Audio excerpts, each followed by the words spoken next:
ಎಲ್ಲರಿಗೂ ನಮಸ್ಕಾರ. ಅಚೀವರ್ ಸಂಸ್ಥೆ ಯಾವ ವಿಶೇಷ ಸಂಚಿಕೆಗೆ ಸ್ವಾಗತ. ಸ್ನೇಹಿತರೆ, ಪೊಲೀಸ್ ಎಕ್ಸಾಮ್ಸ್ಗೆ ನೀವು ತಯಾರಿ ಚೆನ್ನಾಗಿ ನಡೆಸ್ತಿದ್ದೀರಾ ಅಂತ ಅನ್ಕೊಂಡಿದ್ದೀನಿ. ಸೊ ಯಾರ್ಯಾರಿಗೆ ವರ್ಕ್ಶಾಪಿಗೆ ಬರ್ಲಿಕ್ಕಾಗಿಲ್ಲ, ಸೊ ಈಗ 45 ದಿನಗಳ ಬ್ಯಾಚ್ಗಳು ಏನು ಪ್ರಾರಂಭ ಆಗ್ತಾ ಇದೆ ಅದಕ್ಕೆ ಕೂಡ ಜಾಯ್ನ್ ಆಗ್ಬೋದು. ಸೊ ಹಿಂದಿನ ಸಂಚಿಕೆಯಲ್ಲಿ ನಾನು ನಿಮಗೆ ಕರ್ನಾಟಕ ಹಿಸ್ಟ್ರಿಯ ಎಲ್ಲ ಪ್ರೀವಿಯಸ್ ಇಯರ್ ಪೊಲೀಸ್ ಎಕ್ಸಾಮ್ಸ್ನ MCQs ಅನ್ನ ಸಾಲ್ವ್ ಮಾಡಿದ್ದೆ. ಸೊ ಈ ಒಂದು ವಿಡಿಯೋದಲ್ಲಿ ಕಳೆದರಲ್ಲಿ ನಡೆದಂತಹ ಎಲ್ಲ ಪೊಲೀಸ್ ಪರೀಕ್ಷೆಗಳಲ್ಲಿ ಕೇಳಲಾದಂತಹ ಕಂಪ್ಯೂಟರ್ ಪರೀಕ್ಷಾ ಕ್ವಶನ್ಸ್ ಅನ್ನ ನಾನು ನಿಮಗೆ ಇವತ್ತು ಸಾಲ್ವ್ ಮಾಡಿಸ್ತಾ ಹೋಗ್ತೀನಿ. ಸರ್ ಏನ್ ಸರ್ ಇದು ಪೊಲೀಸ್ ಎಕ್ಸಾಮ್ಸ್ಗೆ ಕಂಪ್ಯೂಟರ್ ಅನ್ನ ಕೇಳ್ತಾರಾ ಅಂದ್ರೆ, ಹೌದು ಸ್ನೇಹಿತರೆ, ಕೇಳಿದ್ದಾರೆ. ಪ್ರತಿ ಎಕ್ಸಾಮ್ ಅಲ್ಲೂ 1 or 2 ಕ್ವಶನ್ಸ್ ಕಂಪ್ಯೂಟರ್ ಇದೆ. ಸೊ ಕಂಪ್ಯೂಟರ್ ಅಂದ್ರೆ ಸಂಪೂರ್ಣ ಕಂಪ್ಯೂಟರ್ ಅನ್ನ ಕೇಳಿಲ್ಲ, ಸೈಬರ್ ಸೆಕ್ಯೂರಿಟಿ ಮೇಲೆ ಸುಮಾರು ಕ್ವಶನ್ಸ್ ಜಾಸ್ತಿ ಕೇಳಿರುವಂತದ್ದು. ಸೊ ಯಾವ ರೀತಿ ಕ್ವಶನ್ಸ್ ಕೇಳಿದ್ದಾರೆ ಮತ್ತೆ ಯಾವ ರೀತಿ ಅದಕ್ಕೆ ತಯಾರಿ ನಡೆಸಬೇಕು ಅಂತ ಈ ವಿಡಿಯೋದಲ್ಲಿ ನೋಡ್ತಾ ಹೋಗೋಣ ಸ್ನೇಹಿತರೆ. ಸೊ ಮೊದಲನೇದಾಗಿ ನಾನು ನಿಮಗೆ ಕಳೆದಲ್ಲಿ ನಡೆದಂತಹ 2 PC ಪತ್ರಿಕೆ, ಏನು CR DAR ನಡೆದಿತ್ತು ಹಾಗೂ ಸಿವಿಲ್ ಪೊಲೀಸ್ ಕಾನ್ಸ್ಟೇಬಲ್ ನಡೆದಿತ್ತು. ಸೊ ಅದರ HK ಮತ್ತು NHK ಪೇಪರ್ಗಳನ್ನ 4 ಪತ್ರಿಕೆಗಳನ್ನ ತೆಗೆದುಕೊಂಡಿದ್ದೇನೆ. ಹಾಗೆ KEA ಎಕ್ಸಾಮ್ಸ್ ನಡೆಸ್ತಿರೋದ್ರಿಂದ ಸೊ KEA ಇಂದ ನಡೆಸಿದಂತಹ PSI 402 ಮತ್ತು 545 ರೀ ಎಕ್ಸಾಮ್ ಪೇಪರ್ಸ್ ಗಳನ್ನ ಕೂಡ ನಾನು ತೆಗೆದುಕೊಂಡಿದ್ದೇನೆ. ಸೊ ಅವೆಲ್ಲದರಲ್ಲೂ ಕೇಳಲಾದಂತಹ ಕಂಪ್ಯೂಟರ್ ಪ್ರಶ್ನೆಗಳನ್ನ ಈ ವಿಡಿಯೋದಲ್ಲಿ ಒಂದೊಂದಾಗಿ ಸಾಲ್ವ್ ಮಾಡ್ತಾ ಹೋಗೋಣ ಸ್ನೇಹಿತರೆ. So welcome to previous year discussion, ಒಂದು ಸರಣಿ ಏನ್ ಮಾಡ್ತಾ ಇದೀವಿ. ಸೊ ಆಲ್ರೆಡಿ ಕರ್ನಾಟಕ ಹಿಸ್ಟ್ರಿ ಮಾಡಿದ್ದೇನೆ, ಸೊ ಕಂಪ್ಯೂಟರ್ ಇದೆ. ಸೊ ಮುಂದಿನ ದಿನಗಳಲ್ಲಿ ಬೇರೆ ಬೇರೆ ವಿಷಯಗಳನ್ನು ಕೂಡ ತೆಗೆದುಕೊಂಡು ಬರ್ತೀನಿ ಅಂತ ಹೇಳ್ತಾ, ಸೊ ಮೊದಲನೇದಾಗಿ ಸಿವಿಲ್ ಪೊಲೀಸ್ ಕಾನ್ಸ್ಟೇಬಲ್ ನಾನ್ ಹೈದರಾಬಾದ್ ಕರ್ನಾಟಕ 25 ಫೆಬ್ರವರಿ 2024ರಲ್ಲಿ ನಡೆದಂತಹ ಪರೀಕ್ಷೆ ಇದಾಗಿತ್ತು. ಸೊ ಹಾಗಾದ್ರೆ ಇದರಲ್ಲಿ ಕೇಳಲಾದಂತಹ 3 ಕಂಪ್ಯೂಟರ್ ಪ್ರಶ್ನೆ ಪತ್ರಿಕೆ ಯಾವ ತರ ಇತ್ತು ಅಂತ ನೋಡ್ತಾ ಹೋಗೋಣ. ಓಕೆ ಸ್ನೇಹಿತರೆ, ಸ್ಕ್ರೀನ್ ಮೇಲೆ ನಿಮಗೆ ಕಾಣ್ತಾ ಇರ್ಬೋದು. ಸೊ 2 ಕನ್ನಡ ಮತ್ತು ಇಂಗ್ಲಿಷ್ ಭಾಷೆಯಲ್ಲಿದೆ. ಸೊ ಟಾರ್ ಎಂದರೆ ಏನು ಅಂತ ಈ ಕ್ವಶನ್ ಆಗಿತ್ತು. So what is tar? So tar ಅಂದ್ರೆ ಏನು ಅಂತ ಹೇಳ್ಬಿಟ್ಟು, ಸೊ ನಿಮಗೆ ಆಪ್ಷನ್ಸ್ ಅಲ್ಲಿ ಏನು ಕೊಟ್ಟಿದ್ದಾರೆ ಅಂದ್ರೆ, ಆಂಟಿ ವೈರಸ್ ಸಾಫ್ಟ್ವೇರ್ ಅಂತ ಹೇಳಿದ್ದಾರೆ, VPN ಸೇವೆಗಳನ್ನು ಒದಗಿಸುವಂತ ಅವಕಾಶ ಅಂತ ಹೇಳಿದ್ದಾರೆ, ಡಾರ್ಕ್ ನೆಟ್ ಅನ್ನು ಪ್ರವೇಶಿಸುವಂತಹ ವೆಬ್ ಬ್ರೌಸರ್ ಅಂತ ಇದ್ದಾರೆ, ಯಾವುದೂ ಅಲ್ಲ ಅಂತ ಹೇಳ್ತಾ ಇದ್ದಾರೆ. ಸೊ ಹಾಗಾದ್ರೆ ಟಾರ್ ಅಂದ್ರೆ ಏನು, ಏನಕ್ಕೆ ಈ ಪ್ರಶ್ನೆ ಆಗಿತ್ತು ಅಂತ ನಾನು ನಿಮ್ಗೆ ಹೇಳ್ತೀನಿ ಸ್ನೇಹಿತರೆ. ಇದು ಟಾರ್ ಅಂದ್ರೆ ಏನು ಅಂದ್ರೆ, ಸರಿಯಾದ ಉತ್ತರ ಬಂದ್ಬಿಟ್ಟು ಡಾರ್ಕ್ ನೆಟ್ ಅನ್ನ ಪ್ರವೇಶಿಸುವಂತಹ ಒಂದು ವೆಬ್ ಬ್ರೌಸರ್. ಸೊ ಟಾರ್ ನ ಫುಲ್ ಫಾರ್ಮ್ ಬಂದ್ಬಿಟ್ಟು ದ ಆನಿಯನ್ ರೂಟರ್ ಅಂತ ಹೇಳ್ಬಿಟ್ಟು. ಸೊ ಹಾಗಾದ್ರೆ ಆನಿಯನ್ ರೂಟರ್ ಅಂದ್ರೆ ಏನು, ಯಾಕೆ ಡಾರ್ಕ್ ನೆಟ್ ನ ಬಳಸಲಿಕ್ಕೆ ಇದನ್ನ ಬಳಸ್ತಾರೆ ಅಂತ ಹೇಳ್ಬಿಟ್ಟು ನಾವು ಇದನ್ನ ಕಲಿಯೋಣ.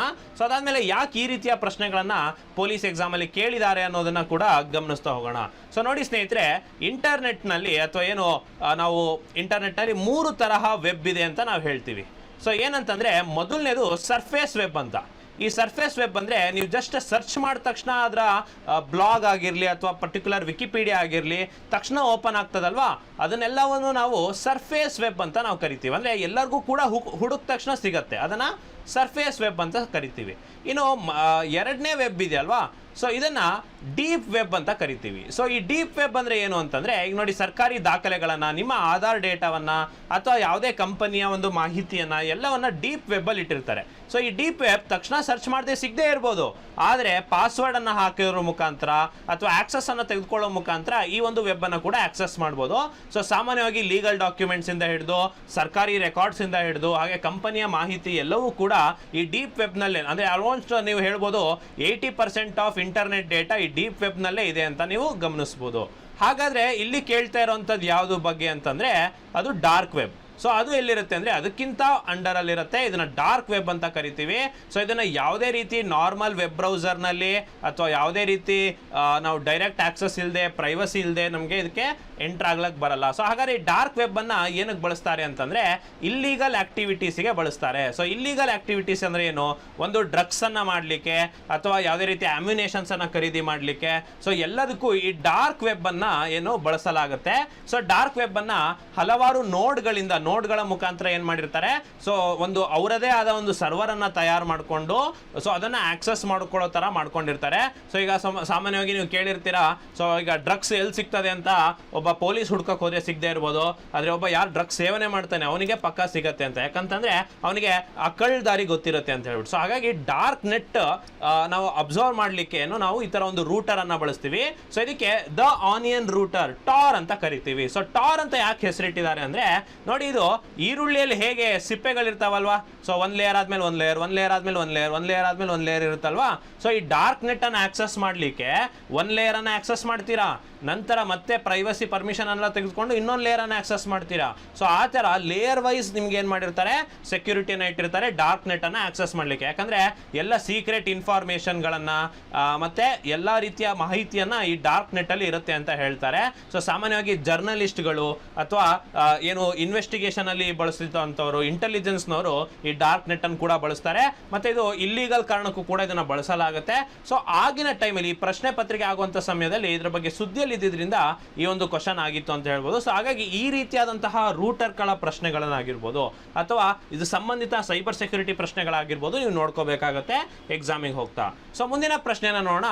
ಸೊ ಮುಂದಿನ ಪ್ರಶ್ನೆ ನೋಡಿ, ಒಂದು ಮೈಕ್ರೋಸಾಫ್ಟ್ ವಿಂಡೋಸ್ ಮೇಲೆ ಕೇಳ್ಬಿಟ್ಟಿದ್ದಾರೆ. ಸೊ MS ವಿಂಡೋಸ್ ಒಂದು ಫಂಕ್ಷನ್ ಕೀ ರೀನೇಮ್ ಅನ್ನ ಮಾಡಲಿಕ್ಕೆ, ಅಂದ್ರೆ ಕನ್ನಡದಲ್ಲಿ ಯಾವ್ದು ಹೇಳ್ತೀನಿ ನೋಡಿ, ಮರು ಹೆಸರಿಸಲು ಬಳಸುವ ಫಂಕ್ಷನ್ ಕೀಸ್ ಯಾವುದು ಅಂತ ನೋಡಿ. MS ಆಫೀಸ್ ಅಂದರೆ ನಿಮಗೆ ಗೊತ್ತಿರುತ್ತೆ. ಸೊ ಯಾವುದೇ ಪೊಲೀಸ್ ಆಗಿರಲಿ ಅಥವಾ ಯಾವುದೇ ಹುದ್ದೆ ಹೋಗಿರಲಿ ನಿಮಗೆ ಬೇಸಿಕ್ ಕಂಪ್ಯೂಟರ್ ಯೂಸೇಜ್ ನಾಲೆಜ್ ಇರಲೇಬೇಕಾಗತ್ತೆ.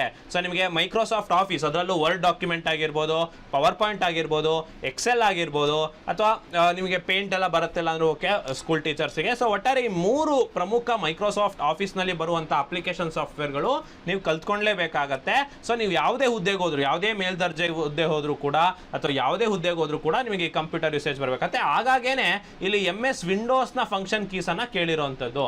ಸೊ ಹಾಗಾದ್ರೆ ರೀನೇಮ್ ಮಾಡಲಿಕ್ಕೆ ಸರಿಯಾದ ಉತ್ತರ ಯಾವುದಪ್ಪ ಅಂತಂದ್ರೆ F2 ಸ್ನೇಹಿತರೆ. ಸೊ ಹಾಗಾದ್ರೆ ಇದಕ್ಕೆ ಕರೆಕ್ಟ್ ಆನ್ಸರ್ ಬಂದ್ಬಿಟ್ಟು ಫಂಕ್ಷನ್ ಕೀ F2 ಆಗಿರುತ್ತೆ ಸ್ನೇಹಿತರೆ. ನೋಡಿ F1 ಇಂದ F12 ತನಕ ಕೀಬೋರ್ಡ್ನಲ್ಲಿ ಫಂಕ್ಷನ್ ಕೀಸ್ ಇರುತ್ತೆ. ಎಲ್ಲದಕ್ಕೂ ಕೂಡ ಏನಾಗಿರುತ್ತೆ, ಒಂದು ವಿಶೇಷ ಫಂಕ್ಷನ್ ಇರುತ್ತೆ, ಅದಕ್ಕೆ ಅದನ್ನ ಫಂಕ್ಷನ್ ಕೀಸ್ ಅಂತ ಕರಿತೀವಿ. ಉದಾಹರಣೆಗೆ ಎಲ್ರಿಗೂ ಕಾಮನ್ ಆಗಿ ಗೊತ್ತಿರೋದು ಯಾವ್ದು ಹೇಳಿ, F5 ಒತ್ತಿದ್ರೆ ರಿಫ್ರೆಶ್ ಆಗುತ್ತೆ ಅನ್ನೋ ಒಂದು ಕಾಮನ್ ಫಂಕ್ಷನ್ ಕೀ ಗೊತ್ತಿರುತ್ತೆ. ಅದು ಬಿಟ್ರೆ ವರ್ಡಲ್ ಆಗಿರಲಿ ಇದ್ರಲ್ಲಾಗಿರಲಿ F7 ಅನ್ನು ಒತ್ತಿದ್ರೆ ಗ್ರಾಮರ್ ಚೆಕ್, ಸ್ಪೆಲ್ಲಿಂಗ್ ಚೆಕ್ ಆಗುತ್ತೆ ಅಂತ ಹೇಳ್ಬಿಟ್ಟು ನಿಮಗೆ ಗೊತ್ತಿರುತ್ತೆ. ಸೊ ಆ ರೀತಿ ಫಂಕ್ಷನ್ ಕೀಸ್ ಅನ್ನ ಕೇಳಿದ್ದಾರೆ. ಸೊ ಎಕ್ಸಾಮಿಗೆ ಹೋಗ್ತಾ ನೀವು ಇದನ್ನ ಒಂದು ಸ್ವಲ್ಪ ನೋಡ್ಕೊಂಡು ಹೋಗ್ಬೇಕಾಗತ್ತೆ. ಯಾಕಂದ್ರೆ ನಾನು ನಿಮಗೆ ಹೇಳ್ದಂಗೆ ಬೇಸಿಕ್ ಒಂದು ಮೈಕ್ರೋಸಾಫ್ಟ್ ಅನ್ನ ಬಳಸುವಂತಹದ್ದು ಎಲ್ಲರಿಗೂ ಕೂಡ ಬರಬೇಕಾಗತ್ತೆ. ಸೊ ನೀವು ಕಾನ್ಸ್ಟೇಬಲ್ ಹುದ್ದೆಗೆ ಹೋದ್ರೂ ಕೂಡ ಅಥವಾ ಯಾವುದೇ ಹುದ್ದೆಗೆ ಹೋದ್ರೂ ಕೂಡ ಕಂಪ್ಯೂಟರ್ ಯೂಸೇಜ್ ನಿಮಗೆ ಇಂಪಾರ್ಟೆಂಟ್. ಸೊ ಹಾಗಾದ್ರೆ ಇನ್ನೊಂದು ಕ್ವಶನ್ ಅನ್ನ ನಾವು ನೋಡ್ತಾ ಹೋಗೋಣ. ಸೊ ಹಾಗಾದ್ರೆ ಯಾವ ಕ್ವಶನ್ ಅನ್ನ ಕೇಳಿದ್ದಾರೆ ಅಂತಂದ್ರೆ ಹೆಲ್ಪ್ ಲೈನ್ ನಂಬರ್ ಅನ್ನ ಕೇಳಿದ್ದಾರೆ ಸೈಬರ್ ಕ್ರೈಮ್ ಅನ್ನ ರಿಪೋರ್ಟ್ ಮಾಡಲಿಕ್ಕೆ. ಸೊ ಯಾವ ಕ್ವಶನ್ ಅನ್ನ ಕೇಳಿದ್ದಾರೆ ಅಂದ್ರೆ ಸಹಾಯವಾಣಿಯನ್ನ ಕೇಳಿದ್ದಾರೆ ಸೈಬರ್ ಅಪರಾಧಗಳನ್ನ ವರದಿ ಮಾಡಲಿಕ್ಕೆ. ಇದು ನೋಡಿ ಈಗ ತುಂಬಾ ಕಾಮನ್ ಆಗಿಬಿಟ್ಟಿದೆ ಸೈಬರ್ ಕ್ರೈಮ್. ಸೊ ಒಬ್ಬ ನೋಡಿ ಯಾವುದೇ ಒಂದು ಟೈರ್ 2 ಸಿಟಿಗೆ ಹೋದ್ರು ಇಂದ ಹಿಡಿದು ಮೆಟ್ರೋಪಾಲಿಟನ್ ಸಿಟಿ ತನಕ, ಅದರಲ್ಲೂ ನೋಡಿ ನಮ್ಮ ಬೆಂಗಳೂರು ಅತಿ ಹೆಚ್ಚು ಸೈಬರ್ ಕ್ರೈಮ್ ಒಳಪಟ್ಟ ನಗರ ಅಂತ ಕರ್ಸ್ಕೊಳ್ಳುತ್ತೆ. ಅದರಲ್ಲದೆ ನಮ್ಮ ಕರ್ನಾಟಕಕ್ಕೆ ಸಪ್ರೇಟ್ DGP ಅನ್ನ ಕೊಟ್ಟಿದ್ದಾರೆ ಸೈಬರ್ ಕ್ರೈಮ್ಗೆ. ಹಾಗೆ ಪ್ರತಿಯೊಂದು ಜಿಲ್ಲಾವಾರು ಒಂದು ಸೈಬರ್ ಕ್ರೈಮ್ ಠಾಣೆ ಇರುತ್ತೆ. ಸೊ ಸೆನ್ ಅಂತ ಕರಿತೇವೆ. ಸೊ ಹಾಗಾಗಿ ಸೈಬರ್ ಅಪರಾಧಗಳನ್ನ ತಡಿಬೇಕು. ಸೊ ಹಾಗಾಗಿ ಗೌರ್ಮೆಂಟ್ ಇಂದ ಒಂದು ಹೆಲ್ಪ್ ಲೈನ್ ನಂಬರ್ ಇದೆ. ಸೊ ಹೆಲ್ಪ್ ಲೈನ್ ನಂಬರ್ ಯಾವುದು ಅಂತಂದ್ರೆ ಸೈಬರ್ ಕ್ರೈಮ್ ತಡೆಯಕ್ಕೆ, ಇದನ್ನ ನೆನಪು ಇಟ್ಕೊಂಬಿಡಿ, ಮೋಸ್ಟ್ ರಿಪೀಟೆಡ್ ಕ್ವಶನ್ ಇದು 1930 ಅಂತ ಹೇಳ್ಬಿಟ್ಟು. ಸರ್ ಹಾಗಾದ್ರೆ ಉಳಿದಿರೋದೆಲ್ಲ ಯಾವ್ದು ಅಂತ ನೀವು ಕೇಳೋದಾದ್ರೆ, ಸೊ ಉಳಿದಿರೋದೆಲ್ಲ ಯಾವ್ದು ಸರ್ ಆಪ್ಷನ್ಸ್ ಅಲ್ಲಿ ಇರೋದು ಅಂತ ಕೇಳೋದಾದ್ರೆ ನೋಡಿ 1011 ಅಂತ ಯಾವುದೇ ಹೆಲ್ಪ್ ಲೈನ್ ನಂಬರ್ ಇರೋದಿಲ್ಲ. ಇದೊಂದು ಬೈನರಿ ನಂಬರ್. ಸೊ ಅದು ಸುಮ್ಮನೆ ಕೊಟ್ಟಿದ್ದಾರೆ ನಿಮಗೆ ಕನ್ಫ್ಯೂಸ್ ಮಾಡ್ಲಿಕ್ಕೆ. ಈ 1098 ಇದೆ ಅಲ್ವಾ, ಇದನ್ನ ನೀವು ಸಾಮಾನ್ಯವಾಗಿ ಸರ್ಕಾರಿ ಶಾಲೆ ಗೋಡೆಗಳ ಮೇಲೆ ನೋಡಿರ್ತೀರಾ. ಇದು child help line number, child ನ ಪ್ರೊಟೆಕ್ಷನ್ಗೆ ಇರುವಂತಹ ಒಂದು ಹೆಲ್ಪ್ ಲೈನ್ ನಂಬರ್, ಮಕ್ಕಳ ಒಂದು ಹೆಲ್ಪ್ ಲೈನ್ ನಂಬರ್. 1076 ಬಂದ್ಬಿಟ್ಟು ನಿಮಗೆ CM ಹೆಲ್ಪ್ ಲೈನ್ ನಂಬರ್ ಆಗಿರುತ್ತೆ. ಬಟ್ ನಮ್ಮ ರಾಜ್ಯದಲ್ಲ, ಬಟ್ ಏನಂದ್ರೆ ಇದು ಉತ್ತರ ಪ್ರದೇಶ ಆ ಕಡೆ ರಾಜ್ಯದ್ದು ಕಾಮನ್ ಹೆಲ್ಪ್ ಲೈನ್ ನಂಬರ್ CMಗೆ 1076. ಸೊ ಹಾಗಾಗಿ ಇಲ್ಲಿ ಕೇಳಿರೋದು ಸೈಬರ್ ಕ್ರೈಮ್. ಸೊ ನಿಮಗೆ ಇಲ್ಲಿ ಗಮನಿಸಿರ್ಬೋದು, ಸೊ ಕಂಪ್ಯೂಟರ್ ಅಂದ್ರೆ ಅವ್ರು ಇನ್ ಡೆಪ್ತ್ ನಾಲೆಜ್ ಕೇಳ್ತಾ ಇಲ್ಲ, ಏನಂದ್ರೆ ಸುದ್ದಿಯಲ್ಲಿರುವಂತಹ ಕಂಪ್ಯೂಟರ್ ಸಂಬಂಧಿತ ಕ್ವಶನ್ ಅನ್ನ ಕೇಳ್ತಿದ್ದಾರೆ. ಸೊ ಮತ್ತೆ ಪೊಲೀಸ್ಗೆ ಸಂಬಂಧಪಟ್ಟಿರೋ ಸೈಬರ್ ಕ್ರೈಮ್ ರಿಲೇಟೆಡ್ ಕ್ವಶನ್ಸ್ ಅನ್ನ ಕೊಡ್ತಾ ಇದ್ದಾರೆ. ಸೊ ಅದನ್ನ ನೀವು ಗಮನಿಸಿರ್ಬೋದು. ಸೊ ಈಗ ಸಿವಿಲ್ PC ಅಲ್ಲೇ HKಯಲ್ಲಿ ನಡೆದಂತಹ 10 ಡಿಸೆಂಬರ್ 2023ಕ್ಕೆ ನಡೆದಂತಹ ಪ್ರಶ್ನೆಗಳನ್ನ ನೋಡ್ತಾ ಹೋಗೋಣ. ಸೊ ಮೊದಲನೇದಾಗಿ ಇಲ್ಲಿ ಕೂಡ ನೋಡಿ, CERT-in has raised an alert with security for a malware ಹೆಸರು ಅಕೀರಾ ಅಂತ ಹೇಳ್ಬಿಟ್ಟು. ಸೊ ಅಕೀರಾ ಅನ್ನೋದು ಏನು ಅಂತ ಕೇಳಿದ್ದಾರೆ. ಇದೊಂದು ರ್ಯಾನ್ಸಮ್ ವೇರಾ, ಇದು DDoS ಅಟ್ಯಾಕ್ ಮಾಡಲಿಕ್ಕೆ ಬಳಸುವಂಥ ಡ್ರೋನಾ, ಇದೊಂದು ಅಡ್ವೇರಾ, ಇದು ಕೀ ಸ್ಟ್ರೋಕ್ ಲಾಗರ್ ಅಂತ ಹೇಳ್ಬಿಟ್ಟು. ಸೊ ಸ್ನೇಹಿತರೆ ಇದನ್ನ ಅರ್ಥ ಮಾಡ್ಕೊಳ್ಳೋ ಮುಂಚೆ ಸೊ ನಾನು ನಿಮಗೆ ಒಂದು ಕಾನ್ಸೆಪ್ಟನ್ನು ಹೇಳ್ಕೊಡ್ತೀನಿ. ಸೊ ಆ ಕಾನ್ಸೆಪ್ಟ್ ಹೆಸರು ಮಾಲ್ವೇರ್ ಅಂತ. ಸೊ ಇಲ್ಲಿ ಕೂಡ ಕ್ವಶನ್ ಇದೆ. ಸೊ ಈ ಮಾಲ್ವೇರ್ ಯಾವುದು ಅಂತ ಕ್ವಶನ್, ಅಕಿರಾ ಅನ್ನೋ ಮಾಲ್ವೇರ್ ಏನು ಅಂತ ಕ್ವಶನ್ ಇದೆ. ಸೊ ಹಾಗಾದರೆ ಈ ಮಾಲ್ವೇರ್ ಅಂದರೆ ಏನು ಅಂತ ನಾನು ನಿಮಗೆ ಇವಾಗ ಹೇಳ್ಕೊಡ್ತೀನಿ. ಸೊ ಸ್ನೇಹಿತರೆ, ಮಾಲ್ವೇರ್ ಅಂದರೆ ಏನು ಅಂತಂದರೆ, ನಾವು ಇದನ್ನು ಬಿಡಿಸಿ ಬರೆದಾಗ ಇದು ಮಲೇಷಿಯಸ್ ಸಾಫ್ಟ್ವೇರ್ ಅಂತ ಬರುತ್ತೆ, ಮಲೇಷಿಯಸ್ ಸಾಫ್ಟ್ವೇರ್ ಅಂತ. ಸೊ ಹಾಗಾದರೆ ಮಲೇಷಿಯಸ್ ಸಾಫ್ಟ್ವೇರ್ ಅಂದರೆ ಏನು ಅಂತ ನೋಡಿ, ನಾನು ನಿಮಗೆ ಈ ಒಂದು ಕಾನ್ಸೆಪ್ಟನ್ನು ಹೇಳ್ಕೊಡ್ತೀನಿ. ಓಕೆ, ಸೊ ಸ್ನೇಹಿತರೆ, ಏನಂತಂದರೆ ನಿಮಗೆ ಮಾಲ್ವೇರ್ ಮಲಿಷಿಯಸ್ ಸಾಫ್ಟ್ವೇರ್ ಅಂದರೆ ಅರ್ಥ ಆಗಬೇಕು ಅಂದರೆ ಏನು ಅಂತಂದರೆ, ನೀವು ಫಸ್ಟ್ ಕಂಪ್ಯೂಟರ್ನ ಅರ್ಥ ಮಾಡ್ಕೊಳ್ಬೇಕು. ನೋಡಿ, ಕಂಪ್ಯೂಟರ್ನಲ್ಲಿ ನಾವೇನು ಇನ್ಸ್ಟ್ರಕ್ಷನ್ಸ್ ಕೊಡ್ತೀವಿ ಆ ಥರ, ಈಗ ಉದಾಹರಣೆಗೆ ಒಂದು ನಾಯಿಗೆ ಇನ್ಸ್ಟ್ರಕ್ಷನ್ ಕೊಟ್ಟಂಗೆ, ನಾಯಿಗೆ ಏನಂತ ಇನ್ಸ್ಟ್ರಕ್ಷನ್ ಕೊಡ್ತೀರಾ, ಸಿಟ್ ಡೌನ್, ಸ್ಟ್ಯಾಂಡ್ ಅಪ್, ಗೋ, ಈ ಥರ ಇನ್ಸ್ಟ್ರಕ್ಷನ್ಸ್ ಕೊಡ್ತೀರಲ್ವಾ. ಈ ಥರ ಹಲವಾರು ಇನ್ಸ್ಟ್ರಕ್ಷನ್ಸ್ಗಳ ಗುಂಪನ್ನು ನಾವು ಪ್ರೋಗ್ರಾಮ್ ಅಂತ ಕರಿತೀವಿ. ಸೊ ಅರ್ಥ ಮಾಡ್ಕೊಳ್ಳಿ. ಸೊ ಈ ಥರ ಇನ್ಸ್ಟ್ರಕ್ಷನ್ಸ್ಗಳ ಗುಂಪನ್ನು ಪ್ರೋಗ್ರಾಮ್ ಅಂತ ಕರಿತೀವಿ. ಅದೇ ರೀತಿ ಈ ಥರ ಹಲವಾರು ಪ್ರೋಗ್ರಾಮ್ಗಳ ಗುಂಪನ್ನು ಸಾಫ್ಟ್ವೇರ್ ಅಂತ ಕರಿತೀವಿ. ಸೊ ಸಾಫ್ಟ್ವೇರ್ ಪದದ ಅರ್ಥ ತಿಳ್ಕೊಳ್ಳಿ. ಸಾಫ್ಟ್ವೇರ್ ಅಂದರೆ ಏನು? ಅದು ಒಂದು ಪ್ರೋಗ್ರಾಮ್ಗಳ ಗುಂಪು. ಪ್ರೋಗ್ರಾಮ್ ಅಂದರೆ ಏನು? ಅದೊಂದು ಇನ್ಸ್ಟ್ರಕ್ಷನ್ಸ್ಗಳ ಗುಂಪು. ಉದಾಹರಣೆಗೆ ನೀವು ರೀಫ್ರೆಶ್ ಮಾಡಬೇಕಂತ ಅನ್ಕೊಳ್ಳಿ ಕಂಪ್ಯೂಟರ್ನಲ್ಲಿ. ಸೊ ನೀವು ರೀಫ್ರೆಶ್ ಅಂತ ಕೊಡುವಂಥದ್ದನ್ನ ಅದು ಆ್ಯಕ್ಚುಲಿ ಒಂದು ಪ್ರೋಗ್ರಾಮ್ ರನ್ ಆಗಬೇಕಲ್ವಾ. ಸೊ ಹಾಗಾಗಿ ಪ್ರೋಗ್ರಾಮ್ಗಳಂದ್ರೆ ಏನು? ರಿಫ್ರೆಶ್ ಅನ್ನೋದೊಂದು ಇನ್ಸ್ಟ್ರಕ್ಷನ್. ಆ ಥರ ಇನ್ಸ್ಟ್ರಕ್ಷನ್ಸ್ಗಳ ಗುಂಪನ್ನು ಪ್ರೋಗ್ರಾಮ್ ಅಂತೀವಿ, ಪ್ರೋಗ್ರಾಮ್ಗಳ ಗುಂಪನ್ನು ಸಾಫ್ಟ್ವೇರ್ ಅಂತೀವಿ. ಈಗ ಏನಂತಂದರೆ ವಿಷಯ ನೋಡಿ, ಕಂಪ್ಯೂಟರ್ ಎಲ್ಲವೂ ಕೂಡ ಸಾಫ್ಟ್ವೇರ್ನಿಂದ ಮಾಡಲ್ಪಟ್ಟಿರುತ್ತೆ. ಅಂದರೆ ಏನು, ಹಾರ್ಡ್ವೇರ್ ವರ್ಕ್ ಆಗಬೇಕಂದ್ರೆ ಸಾಫ್ಟ್ವೇರ್ ಇರಲೇಬೇಕು. ಸೊ ಹಾಗಾದರೆ ಆ ಥರ ಸಾಫ್ಟ್ವೇರನ್ನೇ ನಾವು ಹಾಳು ಮಾಡಿಬಿಟ್ರೆ, ಯಾಕಂದರೆ ಕಂಪ್ಯೂಟರ್ ವರ್ಕ್ ಆಗೋದೇ ಸಾಫ್ಟ್ವೇರಿಂದ. ಯೋಚನೆ ಮಾಡಿ, ನಾವೇನಾದರೂ ಪ್ರೋಗ್ರಾಮಲ್ಲಿ ಸ್ವಲ್ಪ ಕಳ್ಳ ಪ್ರೋಗ್ರಾಮ್ ಹಾಕಿ, ಅಂದರೆ ನಿಮ್ಮ ಡೇಟಾ ಎಲ್ಲ ಎತ್ತೋ ಥರ ಒಂದು ಪ್ರೋಗ್ರಾಮನ್ನು ಮಾಡಿಬಿಟ್ರೆ, ಆ ಥರ ಸಾಫ್ಟ್ವೇರ್ಗಳನ್ನು ಮಲಿಷಿಯಸ್ ಸಾಫ್ಟ್ವೇರ್ ಅಂತ ಕರಿತೀವಿ. ಶಾರ್ಟ್ ಫಾರ್ಮಲ್ಲಿ ಮಾಲ್ವೇರ್ ಅಂತ ಕರಿತೀವಿ.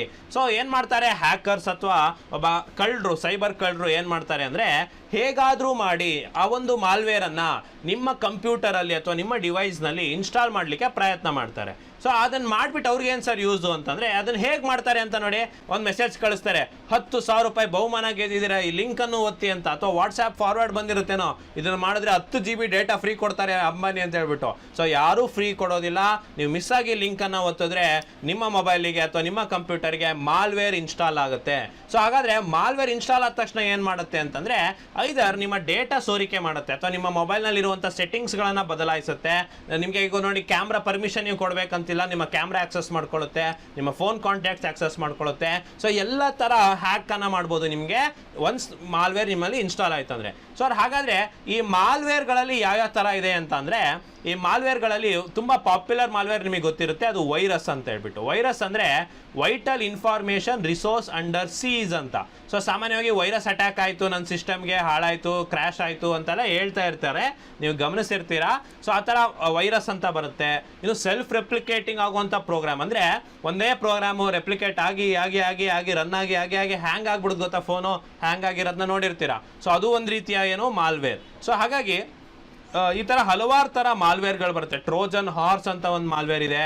ಸೊ ಆ ಥರದ್ರಲ್ಲೇ ಇವಾಗ ಏನು ಕೇಳ್ತಾ ಇದ್ದಾರೆ ಅಂದರೆ, ಇತ್ತೀಚೆಗೆ ಸರ್ಟಿನ್ ಅನ್ನೋ ಒಂದು ಸಂಸ್ಥೆ ಅಕಿರಾ ಅನ್ನೋ ಒಂದು ಮಾಲ್ವೇರ್ ಬಗ್ಗೆ ಮಾಡಿದೆ. ಅಕಿರಾ ಯಾವ ರೀತಿಯ ಮಾಲ್ವೇರ್ ಅಂತ ಕ್ವಶನ್ ಮಾಡಿದ್ದಾರೆ.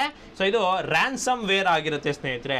ಸೊ ರ್ಯಾನ್ಸಮ್ ವೇರ್ ಅನ್ನೋದು ಒಂದು ರೀತಿಯ ಮಾಲ್ವೇರ್. ಸೊ ಸರಿಯಾಗಿ ಉತ್ತರ ಇದಕ್ಕೆ ರ್ಯಾನ್ಸಮ್ ವೇರ್. ನೋಡಿ, ಇದು ಕರೆಂಟ್ ಅಫೇರ್ಸ್ ಕೂಡ ಲಿಂಕ್ಡ್ ಇದೆ. ಸೊ ಮತ್ತೆ ನಿಮಗೆ ಪೊಲೀಸ್ಗೆ ಕೂಡ ಬೇಕಾದಂತಹ ಒಂದು ಇಂಪಾರ್ಟೆಂಟ್ ಇನ್ಫಾರ್ಮೇಷನ್. ಓಕೆ ಸ್ನೇಹಿತರೆ, ನಾನು ನಿಮಗೆ ಹೇಳ್ದಂಗೆ ಚೈಲ್ಡ್ ಹೆಲ್ಪ್ಲೈನ್ ನಂಬರನ್ನು ಪದೇ ಪದೇ ಕೇಳಿದ್ದಾರೆ ಅಂತ ಹೇಳ್ಬಿಟ್ಟು, ಸೊ ಇಲ್ಲಿ ಚೂಸ್ ದ ಕರೆಕ್ಟ್ ಒನ್ ಅಂತ ಹೇಳಿದ್ದಾರೆ. ಸೊ ಇಲ್ಲಿ ನೋಡಿ, ತಪ್ಪನ್ನು ಕೊಟ್ಬಿಟ್ಟು ನಿಮಗೆ ಕರೆಕ್ಟ್ ಆನ್ಸರನ್ನು ಮಾಡ್ಲಿಕ್ಕೆ ಹೇಳಿದ್ದಾರೆ. ಮೊದಲನೇ ಆಪ್ಷನ್ ನೋಡಿ, ಚೈಲ್ಡ್ ಹೆಲ್ಪ್ಲೈನ್ ನಂಬರ್ 1089 ಅಂತಿದೆ.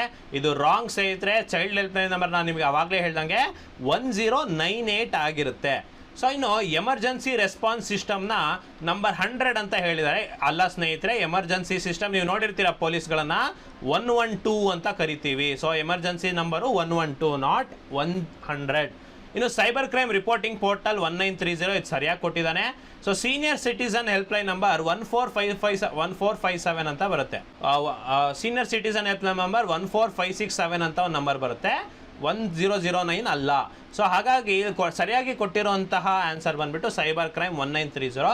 ಸರ್ ಹಾಗಾದರೆ ಹೆಲ್ಪ್ಲೈನ್ ನಂಬರ್ನ ಪದೇ ಪದೇ ಎಕ್ಸಾಮಲ್ಲಿ ಕೇಳ್ತಿರೋದ್ರಿಂದ ನಾವು ಈ ಪರೀಕ್ಷೆಗೆ ಯಾವ ಹೆಲ್ಪ್ಲೈನ್ ನಂಬರ್ ತೊಗೊಂಡು ಹೋಗಬೇಕು ಅಂತಂದರೆ, ಸೊ ಸ್ನೇಹಿತರೆ, ಪ್ರಾಣಿಗಳದ್ದು ಇತ್ತೀಚೆಗೆ ಮನುಷ್ಯ ಮತ್ತು ಪ್ರಾಣಿಗಳ ಕಾನ್ಫ್ಲಿಕ್ಟ್ ಜಾಸ್ತಿ ಆಗಿದೆ. ಆನೆಗಳು ತೋಟಕ್ಕೆ ನುಗ್ಗಿತಾ ಇದ್ದಾವೆ, ಚಿರತೆಗಳು ಕಾಣ್ತಾ ಇದ್ದಾವೆ.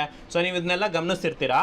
ಸೊ ಈ ಥರ ಪ್ರಾಣಿಗಳು ಬಂದರೆ ಅರಣ್ಯ ಇಲಾಖೆಯವರೊಂದು ಹೆಲ್ಪ್ ಲೈನ್ ನಂಬರ್ ಬಿಟ್ಟಿದ್ದಾರೆ.